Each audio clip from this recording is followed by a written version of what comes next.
Hi hello everybody welcome to our channel మన star. So ఇప్పుడే Chennai love story cinema చూస్తాను. నాకు ఏమనిపించిందో ఒక క్విక్ ఒపీనియన్ మీ అందరితో షేర్ చేసుకోబోతున్నాను. ఫస్ట్ ఆఫ్ ఆల్ సినిమా చూస్తున్నంతసేపు ఒక మంచి కూల్ బ్రీజీ లవ్ స్టోరీ సినిమాని చూస్తున్నట్టు, అంటే బీచ్ సైడ్ కూర్చొని ఆ వ్యూని మనం అయితే ఎలా ఎంజాయ్ చేస్తాం, సినిమాలో కూడా మనం అంత కూల్ బ్రీజీగా ప్రశాంతంగా సినిమా వెళ్తూ ఉంటుంది. అక్కడక్కడ చిన్న చిన్న ట్విస్టులు ఇస్తూ మనల్ని అయితే కొంచెం ఎక్స్పెక్ట్ చేసి కొంచెం ఆ ఎగ్జైట్మెంట్ అయితే చేస్తూ ఉంటారు.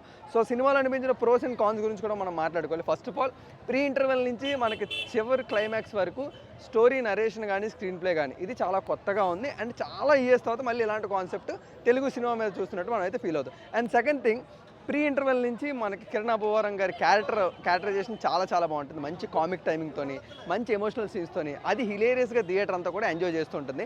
అండ్ మెయిన్గా పర్ఫార్మెన్స్లో మాట్లాడుకుంటే గౌరీప్రియ గారి పర్ఫార్మెన్స్ అయితే స్టాండ్ అవుట్ అయిపోతుంది. అండ్ అంత మంచిగా అంత న్యాచురల్గా పర్ఫామ్ చేస్తారు. అండ్ కిరణ్ అబ్బవరం గారి క్యారెక్టర్ కూడా అంతే బాగుంటుంది. చాలా షేడ్స్ ఉంటాయి ఆ క్యారెక్టర్లో. సో అందుకనే ఆ క్యారెక్టర్ కూడా చాలా బాగా ఎంజాయ్ చేస్తూ ఉంటాం. అండ్ మరొక ఇంట్రెస్టింగ్ థింగ్ ఏంటంటే మణి శర్మ గారి బ్యాక్గ్రౌండ్ మ్యూజిక్ చాలా రోజుల తర్వాత ఆయన ఓజీ బ్యాక్గ్రౌండ్ మ్యూజిక్ అందరం కూడా మిస్ అవుతూ ఉంటాం కదా. సో అలాంటి ఒక లెజెండరీ బ్యాక్గ్రౌండ్ మ్యూజిక్ మళ్ళీ మీరైతే ఇప్పుడు సినిమా చూసినప్పుడు ఎంజాయ్ చేస్తూ ఉంటారు.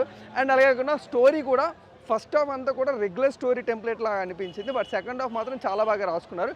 అండ్ డైలాగ్స్ కూడా చాలా బాగుంటాయి సినిమా. సో ఇవన్నీ నాకైతే మెయిన్గా ప్రోస్ అనిపించాయి. అండ్ కాన్స్ మెయిన్గా మాట్లాడుకుంటే డ్యూరేషన్ ఆఫ్ ద టైం, ఎందుకంటే సారీ అన్న. సో కాన్స్ గురించి మెయిన్గా మాట్లాడుకుంటే duration of the cinema, so అది ఇప్పుడు మెయిన్ డిసప్పాయింట్మెంట్ అనుకోవచ్చు. ఎందుకంటే 3 గంటల సినిమా, ఒక regular love story, and pre interval నుంచి మనకి క్లైమాక్స్ వరకు చాలా ఇంట్రెస్టింగ్గా డిజైన్ చేశారు. కాబట్టి ద ఫస్ట్ 45 మినిట్స్ మనకైతే పేషెన్స్ టెస్ట్ ఉంటుంది. అంటే థియేటర్లో కూర్చున్న వాళ్ళకి ఆ చెన్నై వరల్డ్లోకి తీసుకెళ్తారు, ఆ స్టీవెన్ శంకర్కి అలవాటు చేసేలా చేస్తూ ఉంటారు. బట్ అవన్నీ కూడా చాలా రెగ్యులర్గా ఉండడం వల్ల సో కొంచెం మనకి అక్కడ కొంచెం ల్యాగ్ అనిపిస్తూ ఉంటుంది. బట్ ప్రీ ఇంటర్వెల్ నుంచి కూడా మంచి ఎక్స్పీరియన్స్ అయితే మీరు చెన్నై లవ్ స్టోరీ సినిమా చూస్తున్నట్టు మీరు అందరూ ఫీల్ అవుతారు.